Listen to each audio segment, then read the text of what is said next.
Estúdio CBN.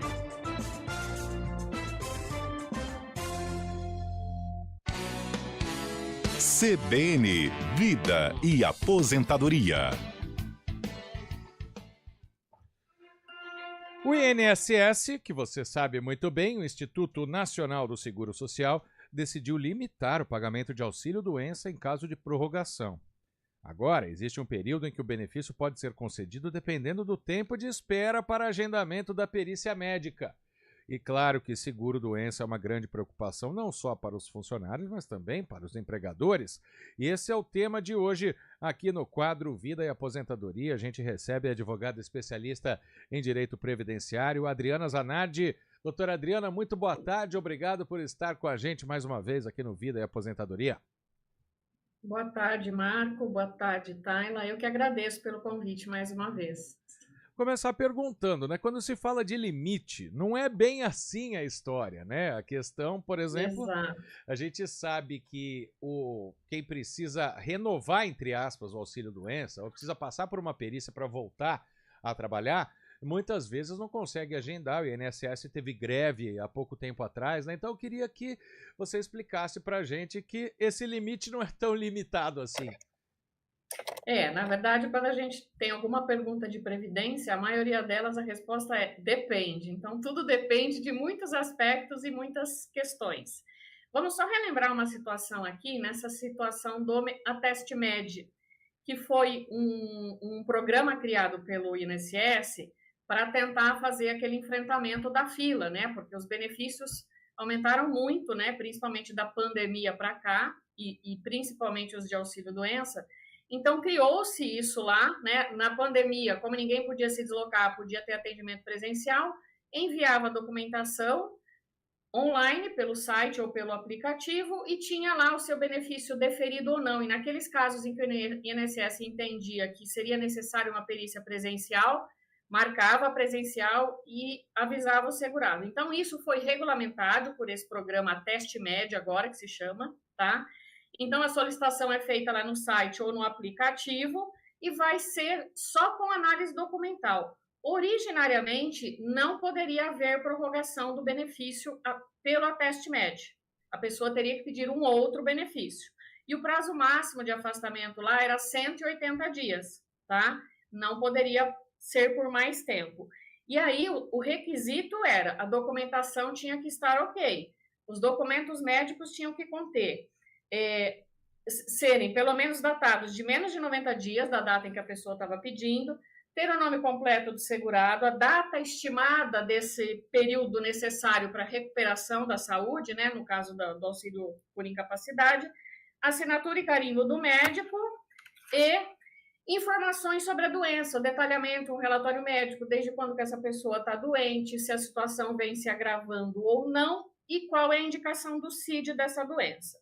Com essa nova portaria que saiu agora em agosto, o que eles regulamentaram? Quando o tempo de espera for menor ou igual a 30 dias, a data de avaliação será agendada com a data de cessação e que o INSS agendou. Lá vai cessar a data.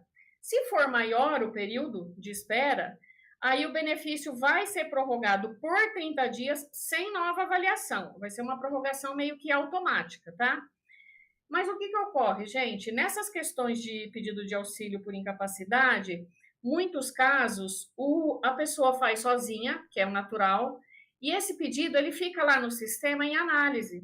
Às vezes fica em análise 20 dias, 30 dias, 45 dias, e ninguém está vinculado com aquela tarefa que foi aberta para dar andamento.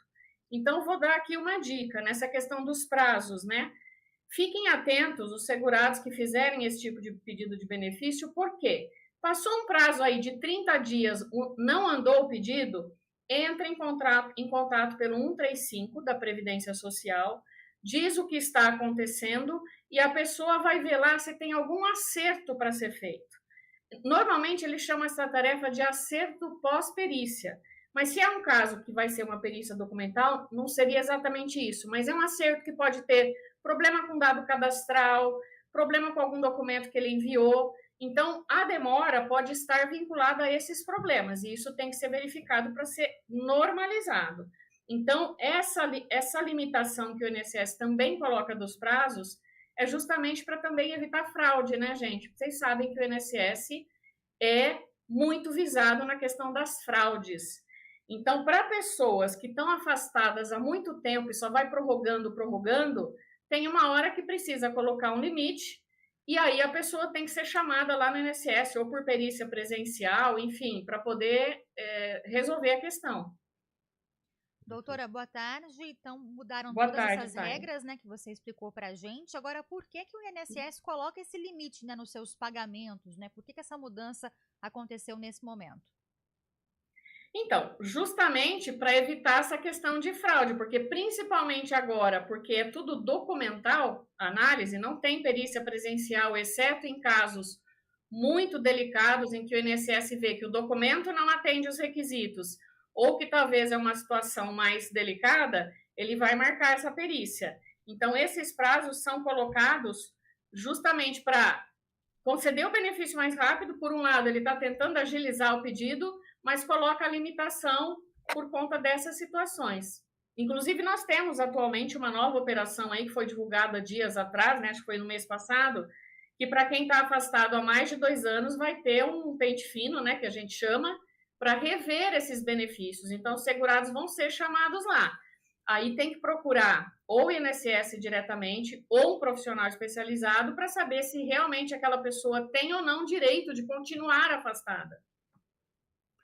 Bom, vamos continuar então com outras dúvidas aqui, doutora Adriana, porque nessa parte também tem a questão de que a empresa ela fica preocupada, porque a gente está olhando o lado do trabalhador, o lado da empresa Segurado. também, porque tem um período em que o INSS vai pagar esse funcionário que está afastado pelo auxílio-doença e ela tem que saber também quando que ela vai ter que voltar a pagar o salário integral, mesmo sabendo se o funcionário vai poder trabalhar ou não. Então, queria saber, até em ser uma da primeira resposta, que tem que procurar para saber se tem ainda algum valor. Isso não é automático, né? Isso, a agência, o empregado que está afastado, ele tem que procurar algum lugar para reativar. Sim, e aí quando se trata de empregado seletista, né, que tem a empresa por trás, ele tem que comunicar à empresa através do relatório médico inicial, do médico que faz o acompanhamento com ele, comprovar que ele deu entrada no pedido, que isso está em análise, para que ele também não corra o risco de uma advertência por ausências por um período longo, uma demissão até por justa causa, dependendo da situação.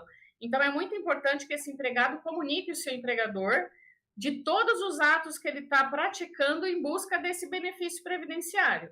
Aí, eventual período que ficar fora da análise e da concessão do INSS, tem que ser verificado se caberia acionar a empresa para que ela fique responsável por esses pagamentos em que o INSS não reconheceu que ele estaria incapacitado, tá? Isso já tem sido objeto de processos na Justiça do Trabalho e os juízes têm entendido que é responsabilidade da empresa o período que o empregado não teve coberto pelo afastamento do INSS e ele não está em condição de trabalhar. Doutora, então o benefício ele é revisto aí periodicamente pelo INSS, né, como você explicou, para o trabalhador que de repente não consegue ter esse benefício prorrogado, ou mesmo para aquele que não consegue obter, né, esse afastamento. Existe alguma maneira de tentar obter novamente, de recorrer dessa decisão do INSS, né? Como é que funciona essa questão? Sim, caso a caso, aí negou o benefício e indeferiu, se não é o caso de pedir prorrogação, como aqui está na nova normativa, tem que pedir um novo benefício, ou recorrer daquele lá, fazer um recurso para reconhecer aquele período, tá? Só que às vezes são períodos muito pequenos e que não compensa fazer o recurso, aí compensa entrar com um novo pedido mesmo. E agora, para fazer o novo pedido ou para tentar prorrogar o auxílio-doença, como agendar, né? Até a gente teve uma pergunta aqui do nosso ouvinte Univaldo, se as agências do INSS estão em greve ainda. Estão, mas trabalhando com 85% da capacidade, é isso, né? Isso, estão numa operação um pouco lenta, não está 100% em greve, mas dificilmente há algum atendimento nas agências hoje sem agendamento. É muito importante que os ouvintes saibam disso. Lá no INSS, site ou aplicativo, tem a listagem dos serviços que você tem para agendar. Então, no caso do auxílio por incapacidade temporária, é no Ateste Med, é lá no pedido de incapacidade através do Ateste Med. É lá que ele agenda. Ele não consegue fazer isso pessoalmente numa agência, tem que ser tudo online. Então agenda online a perícia médica e espera o dia que consegue passar por ela. E espera um pouquinho, aí fica atento naquele prazo que eu falei. 30 dias, 40 dias, o negócio não andou, liga no 135 para entender se tem algum acerto, algum dado, alguma coisa que tem que fazer, ou vincular um servidor naquela tarefa para que alguém analise o requerimento. Doutora, o auxílio-doença muitas vezes é concedido, como você até explicou, em casos mais pontuais, né? De repente a pessoa sofreu um acidente, está incapacitada ali de trabalhar por algum período, mas nos casos em que se trata de alguma doença que acaba se agravando, não tem recuperação, é possível converter esse benefício em aposentadoria por invalidez ou aí é um outro processo, né? Como é que funciona? Não, é possível. Quando há uma situação em que o segurado ficou afastado por um tempo e depois, numa perícia, eventualmente, se verifica que ele não tem mais capacidade de trabalho, se ela for total e permanente essa incapacidade, há apenas a conversão do benefício realmente, ele não precisa entrar com um outro. E aí costuma ser um processo mais rápido até, doutora, do que outros módulos, digamos assim, né, de aposentadoria? A princípio, sim. Quando o INSS faz essa avaliação e ele mesmo reconhece que a pessoa não tem mais capacidade, né, para seguir trabalhando, aí ele vai fazer a conversão. Aí muda só o nome do benefício e a questão do cálculo. Mas é alguma coisa só de sistema, não é para demorar tanto. Mas olha, gente, isso não é tão regra, tá?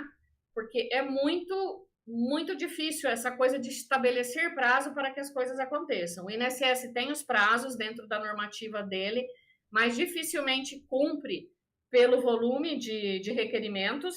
Então, é importante que o segurado sempre esteja atento. Fez um requerimento, fica monitorando. 30 dias não deu nada, qualquer requerimento, tá? Verifica se está tudo certinho lá, se não tem nada para ser acertado, para que o requerimento seja efetivamente analisado. Muitas dúvidas tiradas, então, de quem está no auxílio-doença, né? Quem está precisando renovar o auxílio-doença, o que são os limites, que foi tudo muito bem explicado aqui no Vida e Aposentadoria pela advogada especialista em Direito Previdenciário, Adriana Zanardi. Doutora Adriana, quero agradecê-la mais uma vez pela presença aqui com a gente. Boa tarde, boa semana. Obrigada, eu que agradeço. Boa semana para nós. E havendo alguma pergunta pendente ainda sobre o tema, quiser me chamar no WhatsApp, eu respondo e você repassa para o ouvinte. Perfeito. Muito obrigada. Obrigada, gente. Tchau, tchau. Tchau, tchau. Um abraço, doutora Adriana Zanardi, aqui com a gente novamente. Agora, 3h21, a gente faz um rápido intervalo.